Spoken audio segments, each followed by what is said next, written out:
मथुरा वृंदावन के प्रसिद्ध कथावाचक अनिरुद्धाचार्य एक बार फिर अपने एक बयान को लेकर विवादों के घेरे में आ गए हैं। उनकी एक टिप्पणी जिसमें उन्होंने अविवाहित लड़कियों की शादी की उम्र और उनके चरित्र को लेकर आपत्तिजनक बातें कही थीं, सोशल मीडिया से लेकर सड़कों तक हंगामा मचा दिया है। इस बयान के बाद न केवल महिला संगठनों और सामाजिक कार्यकर्ताओं में रोष देखा गया, बल्कि मथुरा बार एसोसिएशन ने भी उनके खिलाफ कानूनी कार्रवाई की मांग उठाई है। वृंदावन के गौरी गोपाल आश्रम के संस्थापक और लोकप्रिय कथावाचक अनिरुद्धाचार्य ने एक धार्मिक सभा के दौरान कहा था कि 25 वर्ष की उम्र तक अविवाहित लड़कियों का चरित्र ठीक नहीं रहता। उन्होंने ये भी सुझाव दिया कि लड़कियों की शादी 14 वर्ष की उम्र में कर देनी चाहिए ताकि वे परिवार में अच्छे से घुल मिल सकें और उनका चरित्र सुरक्षित रहे। इस बयान का एक वीडियो क्लिप सोशल मीडिया पर तेजी से वायरल हुआ, जिसके बाद लोगों ने इसे महिला के प्रति अपमानजनक और संविधान विरोधी करार दिया। अनिरुद्धाचार्य ने यह भी कहा था कि देर से शादी करने वाली लड़कियों के कई बॉयफ्रेंड हो सकते हैं जो उनके वैवाहिक जीवन को प्रभावित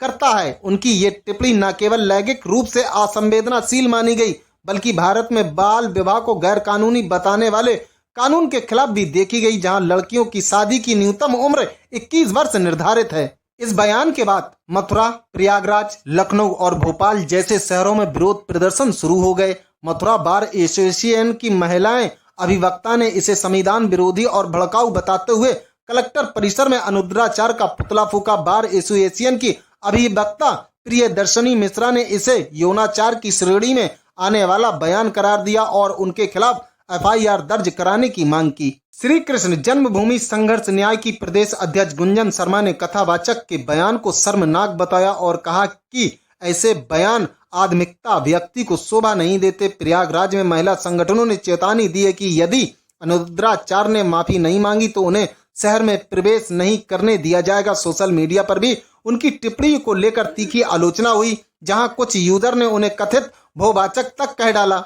उत्तर प्रदेश महिला आयोग की अध्यक्ष बबीता चौहान ने भी इस मामले में सख्त रुख अपनाया। उन्होंने कहा ऐसे लोगों पर कड़ी कार्रवाई होनी चाहिए ताकि भविष्य में कोई भी महिलाओं के सम्मान से खिलवाड़ न करे। समाजवादी पार्टी और कांग्रेस जैसे राजनीतिक दलों ने भी इस बयान की निंदा की और इसे सामाजिक मूल्यों के खिलाफ बताया। बढ़ते विरोध और दबाव के बीच अनिरुद्धाचार्य ने सोशल मीडिया पर एक वीडियो जारी कर माफी मांगी। उन्होंने दावा किया कि उनके बयान को गलत तरीके से पेश किया गया और वीडियो में कुछ शब्द को काटकर इसका अर्थ बदला गया। उन्होंने कहा, मैंने कुछ लड़कियों के बारे में बात की थी, ना कि सभी के बारे में। मेरा इरादा किसी की भावनाओं को ठेस पहुंचाना नहीं था।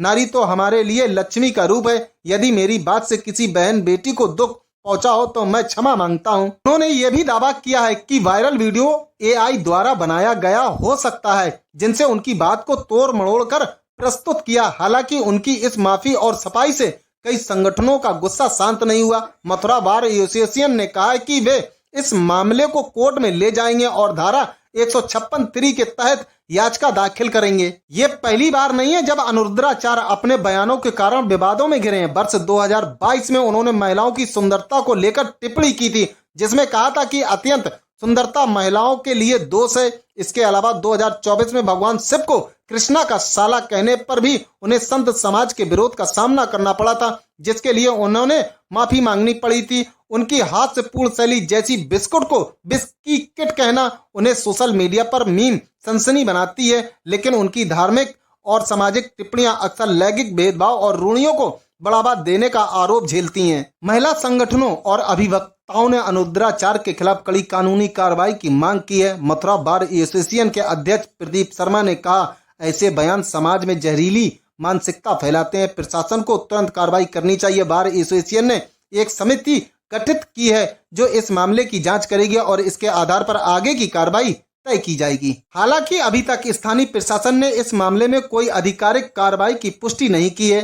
कुछ संगठनों ने अनिरुद्धाचार्य के आयोजनों का बहिष्कार करने की अपील भी की है ताकि भविष्य में इस तरह की टिप्पणियों को रोका जा सके। अनिरुद्धाचार्य, जिनका असली नाम अनिरुद्ध कुमार मिश्रा है, मथुरा वृंदावन क्षेत्र में अपनी प्रभावशाली कथा वाचन शैली के लिए जाने जाते हैं। उनके गौरी गोपाल आश्रम में गांवों की सेवा और वृद्ध आश्रम भी चलाया जाता है, जो उनकी सामाजिक पहचान को मजबूत करता है। सोशल मीडिया पर उनकी मजाकिया शैली और डायलॉग जैसे कोई आपसे प्यार क्यों करेगा उन्हें युवाओं के बीच खासा लोकप्रिय बनाता है, लेकिन यही लोकप्रियता बार बार विवादों की भेंट चढ़ जाती है, जिससे उनकी विश्वसनीयता पर सवाल उठते हैं। इस विवाद ने एक बार फिर धार्मिक मंचों से दी जाने वाली टिप्पणियों की जिम्मेदारी पर बहस छेड़ दी है। कई लोगों का मानना है कि अनुरुद्धाचार्य का बयान न केवल महिलाओं की गरिमा पर आघात करता है, बल्कि ये समाज में रूढ़िगत सोच को बढ़ावा देता है। दूसरी ओर उनके समर्थकों का कहना है कि उनकी बात को गलत संदर्भ में लिया गया है और उन्हें अनावश्यक रूप से निशाना बनाया जा रहा है। अनुरुद्धाचार्य का ये विवाद न केवल उनके व्यक्तिगत बयानों पर सवाल उठाता है, बल्कि ये भी दर्शाता है कि धार्मिक और सामाजिक मंचों पर बोले गए शब्दों का समाज पर गहरा प्रभाव पड़ता है। उनकी माफी के बावजूद ये मामला अभी थमता नजर नहीं आ रहा है। प्रशासन और कानूनी संस्थाओं पर अब दबाव है कि वे इस मामले में उचित कार्रवाई करें। इस बीच ये सवाल बना हुआ है कि क्या धार्मिक मंचों से इस तरह की टिप्पणियां समाज में प्रगतिशील दिशा में ले जा सकती हैं, या ये केवल रूढ़ियों को और मजबूत करती हैं? आप इस मामले पर क्या सोचते हैं? क्या अनुरुद्धाचार्य की माफी पर्याप्त है या उनके खिलाफ और सख्त कार्रवाई होनी चाहिए? अपनी राय हमें कमेंट बॉक्स पर जरूर बताएं।